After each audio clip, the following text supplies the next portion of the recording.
ನಾನು ಹೋಗ್ತಾ ಇದ್ದೀನಿ ಆಟೋ ಅಲ್ಲಿ ಸ್ಟುಡಿಯೋಗೆ ಬಿಕಾಸ್ ಇವತ್ತು ಗಾಡಿ ಓಡಿಸೋ ಮೂಡ್ ಇರಲಿಲ್ಲ. ಸೊ ಇವತ್ತು ಆಟೋ ಊಬರ್ ಮಾಡಿದ್ದೀನಿ. ಬಂದೆ ಸ್ಟುಡಿಯೋಗೆ ಬಂದುಬಿಟ್ಟು ತಿಂಡಿ ತಿನ್ನೋಣ ಅಂತ ರೊಟ್ಟಿ ಒಂದು ಬಾಯಿಗೆ ಇಟ್ಕೊಂಡೆ.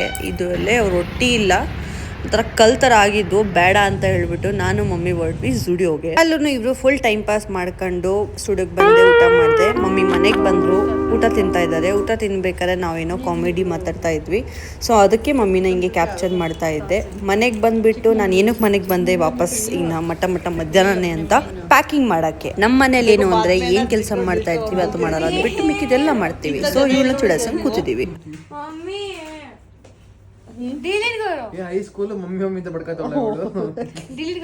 ನೋಡಿ ಫ್ರೆಂಡ್ಸ್, ಸುಹಾನಿ ಫ್ರೆಂಡ್ಸ್ ಯಾರ್ಯಾರಿದ್ದಾರೆ ನೋಡಿ ಮನೇಲಿ. ಸ್ವಾನಿ ಫ್ರೆಂಡ್ಸ್ ನೀವ್ ಏನೋ ಚುಡಾಯಿಸ್ತಾರಂತೆ. ಏನಕ್ಕಪ್ಪ ನಮ್ ತಂಗಿ ಚುಡಾಯಿಸೋದು? ಅಲ್ಲಿ ಆಡ್ಕೋತಾರ ನನ್ನ.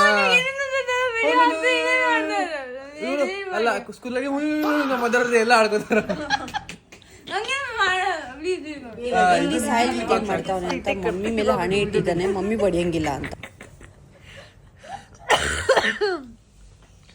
कुछ भी दर्द किया तो मेरी कसम बोला ना मैंने, दर्द नहीं करना, सोनी कसम,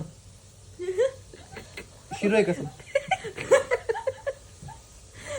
जो चल जाए, जो कसम चल जाए, वो दर्द नहीं करना, कुछ भी नहीं करना, हाथ ही लगाना मेरे को, दर्द ही नहीं, और दर्द नहीं करना मेरे को. किसी भी चीज से, किसी भी ऑब्जेक्ट से टच नहीं करना ना.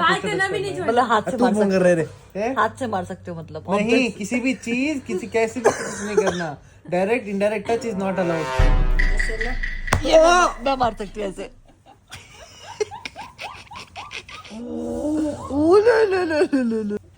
ನಾಳೆ ಸತ್ತೋದ್ರೆ ಇವಳೆ ಕಾರಣ. ಕುಡ್ದೆ ನಮ್ಮಮ್ಮ ಅವ್ನಿಗೆ ಸೂಟ್ ಕೇಸ್ ತೆಗಿ ಅಂದ್ರೆ ಸೂಟ್ ಕೇಸ್ ತೆಗೆದ್ಬಿಟ್ಟು ಅಲ್ಲೇ ನಿಂತ್ಕೊಂಡ್ಬಿಟ್ಟು ಎಡಿಟಿಂಗ್ ಮಾಡ್ತಾವನೆ. ಅವಾಗ್ಲಿಂದ ಮಮ್ಮಿ ಸುಹಾನಿ ಸಾಯ್ಲಿಕ್ಕೆ ಬೈತಾನೆ ಐತೆ, ಬಟ್ಟೆ ಮೇಲೆ ಬರ್ಬೇಡ್ರಿ ಅಂತ. ಸ್ಕಾಚ್ ಕೂಡ ಅದೇ ಮಾಡ್ತಾವಳೆ, ಬಟ್ ಮಮ್ಮಿ ಸ್ಕಾಚಿಗೆ ಬೈತಿಲ್ಲ.